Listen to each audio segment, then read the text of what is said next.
ఇకపోతే మీరు మాట్లాడింది ఇసుక దోపిడీ. నిజంగా చాలా బాధేస్తూ ఉంది. ఈరోజు ఇప్పుడు యథేచ్ఛగా ఎన్నికలకు జరిగిన తరువాత కానీ అంతకు ముందు కానీ మీరు ఒక రకంగా చూస్తూ ఉంటే, మీరు అధికారంలో ఉన్నప్పుడు ఇసుకకు సంబంధించి రాష్ట్రంలో చంద్రబాబు గారి మాటలు చూస్తూ ఉంటే చాలా అసత్యాలు పచ్చి అబద్ధాలు కనిపిస్తూ ఉన్నాయి. ఆనాడు అధికారంలో ఉన్నప్పుడు ఎన్నికల్లో గెలిచిన రోజు నుంచి ఎక్కడ అద్దు అదుపు లేకుండా ఎక్కడ పడితే అక్కడ యథేచ్ఛగా ఇసుక దోసుకుంటున్నారు. ఈ మధ్యకాలంలో మేము చూసాం, మీరు 2014-19 మధ్య కరకట్ట వద్ద మీ ఇంటి వెనకాలే పచ్చిగా ఇసుక దోపిడీ జరిగింది. నిజం కదా? ఇసుక మీ హయాంలో దోచింది ఎంత? ప్రభుత్వ ఖజానాకు ఎంత సున్నం పెట్టారో మీరు ప్రజలకు తెలియదా? పేరు ఉచితం అని చెప్తారు, బ్లాక్ మార్కెట్లో అమ్ముతారు. ప్రజలపై చెప్పలేని భారం మోపి ప్రజల యొక్క రక్తాన్ని పిండింది ఎవరు? ఇసుక విషయంలో. ఇవాళ ఇసుక ఉచితం అని చెప్పి ఆర్భాటంగా కార్యక్రమాలు మొదలు పెడతా ఉన్నారు. సీనరేజ్ అంటున్నారు, రవాణా ఖర్చులు అంటున్నారు, ప్రజలు ముక్కుమిండి వసూలు చేస్తూ ఉన్నారు. ఆనాడు మీరు సీఎంగా ఉన్నప్పుడు గోదావరి జిల్లాల్లో ఇసుక అక్రమంగా తవ్వుతుందంటే తప్పు జరుగుతున్న ఒక మహిళ ఎంఆర్ఓ వెళ్తే మీ ఎమ్మెల్యే జుట్టు పట్టుకు లాగి ఈడ్చిన చరిత్ర ప్రజలు మర్చిపోతారా? ఏమైంది వనజాక్షి? భయభ్రాంతులు చేశారు. ఆనాడు ఎమ్మెల్యే, ఈనాడు ఎమ్మెల్యే అతను. దాని మీద చర్యలు లేవుగా. అప్పుడేం జరిగింది? అదే కాకుండా చివరకు నీవే పంచాయతీ చేసి ఆ ఎమ్మెల్యేని సమర్థించి ఆ మహిళా అధికారికి ఆత్మస్థైర్యాన్ని దెబ్బ కొట్టేలా చేసిన చరిత్ర ప్రజలు మర్చిపోతారా? ఇంకా ఇసుక సరఫరా చేస్తంలో ఉద్దేశపూర్వకంగానే ఒక విధానం అంటూ లేకుండా చేసినటువంటి చరిత్ర చంద్రబాబు నాయుడు గారిది. జీవో నంబర్ 19 తెచ్చింది ఎవరు? మీరు కాదా? అనేక అయోమయం సృష్టించినటువంటి పరిస్థితి ఇసుక విధానంలో చంద్రబాబు గారికే చెల్లింది. దాని మీద ఏం సమాధానం చెప్తారు? ఇప్పుడు నిజంగా చూస్తూ ఉంటే వంశధార మింగేసింది ఎవరు? నాగావళి దోచుకుంది ఎవరు? గోదావరిని పిండేసింది ఎవరు? కృష్ణానది గర్భాన్ని కొల్లగొట్టింది ఎవరు? మీ హయాంలో కాదా? చంద్రబాబు గారు చివరకు చేసిన అక్రమ ఇసుక తవ్వకాలన్నీ ఎన్జిటి తీర్పు ఇచ్చిన విషయం మర్చిపోతా ఉన్నారా? ఇది ఎవరు చెరపంది కాదు కదా. రాష్ట్ర ప్రభుత్వానికి 100 కోట్ల రూపాయలు జరిమానా విధించలేదా? ఆ తీర్పులో కూడా అక్రమ తవ్వకాలపై పెట్టిన ఫోటోలు ఎక్కడవి? మీ ఇంటి వెనకాల, కరకట్ట వెనకాల. అవి గుర్తు రావట్లేదా? కేంద్ర ప్రభుత్వం సంస్థ ఆధ్వర్యంలో మా టైంలో టెండర్లు పిలిస్తే పక్కాగా కేంద్ర ప్రభుత్వం ప్లాట్ఫారం మీద టెండర్లు ఆహ్వానించాం. ఎవరైనా ఈ టెండర్లో పాల్గొనే అవకాశం కల్పించాం. అత్యంత పారదర్శకంగా టెండర్లు ప్రక్రియ చేపట్టాం. కేంద్ర సంస్థ ద్వారా టెండర్లు నిర్వహించి పర్యవేక్షణ చేశాం. జరిగింది. మా విధానం వల్ల ప్రభుత్వానికి ఏడాదికి 765 కోట్ల రూపాయలు, 5 ఏళ్లలో దరిదాపు 3825 కోట్ల రూపాయలు వస్తే, మరి మీరు జరిపిన మీ 5 ఏళ్లలో రాష్ట్ర ప్రభుత్వానికి ఎంత డబ్బులు తెచ్చావు? ఏమై నీ డబ్బులు ఎవరి జేబులోకి వెళ్ళి చెప్పగలుగుతారా చంద్రబాబు గారు? ముఖ్యమంత్రి గారు చెప్పగలుగుతారా?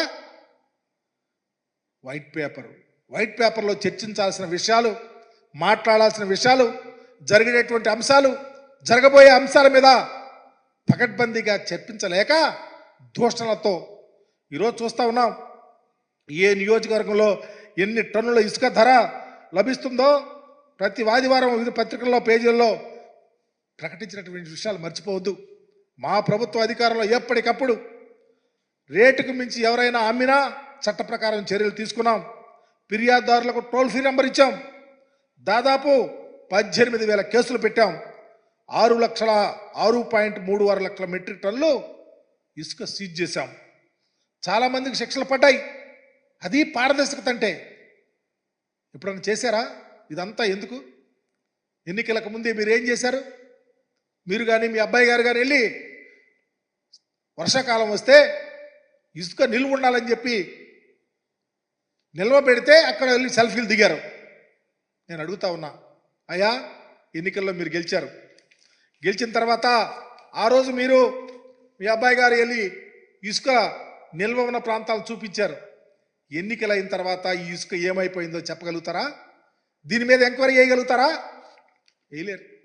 మీ వాళ్ళు అప్పలంగా మీ నాయకులు కొల్లగొట్టేశారు. ఇదే జరుగుతుంది. ఇసుక దోపిడీ వ్యవహారంలో చాలా అన్యాక్రాంతంగా అన్యాయంగా మాట్లాడుతూ ఉన్నారు. పేద ప్రజలకు ఉపయోగపడే విధంగా ఉండాలి కానీ అన్యాయాన్ని మీరు ప్రజలకు రంగరించే విధంగా చేసిన పరిస్థితిని ప్రజలు మర్చిపోలేని చెబుతా ఉన్నాం. ఇకపోతే 6వ అంశంగా ఖనిజ వనరుల గనులు. రాష్ట్రంలో గనులు లీజు అంశాల గురించి చంద్రబాబు గారు మాట్లాడారు. ఈరోజు దశాబ్దాలుగా గనులు దోచుకుని అడ్డగోలుగా సంపాదించింది మీ మనుషులు. 2016-17లో మైనర్ కానీ మేజర్ ఖనిజాల్లో దరిదాపు 1700 కోట్ల రూపాయలు వచ్చినాయి. 17-18లో 1850 కోట్లు వచ్చినాయి. మీ హయాంలో 18-19లో 1950 కోట్లు వచ్చినాయి. కానీ మా ప్రభుత్వం వచ్చినాక 2 ఏళ్ళు కోవిడ్ పోయింది. అయినా 2019-20లో 2068 కోట్ల పైబడి ఆదాయం వచ్చింది. అంటే అవినీతి ఎప్పుడు జరిగింది? దీని మీద కరెక్ట్గా ఎక్స్పర్ట్స్తో మాట్లాడించండి. మీ హయాంలో ఇన్ని కోట్లు వస్తే 2 ఏళ్ళు కరోనా వచ్చిన, అలాగే 2021లో 2790 కోట్లు వచ్చినాయి. 2021-22లో 3765 కోట్లు వచ్చినాయి. 22-23లో 4736 కోట్ల ఆదాయం వస్తే అవినీతి జరిగిందంట. దోపిడీ ఎవరి హయాంలో జరిగింది, ఎవరి వల్ల జరిగిందో చెప్పడానికి ఉదాహరణ చాలదా?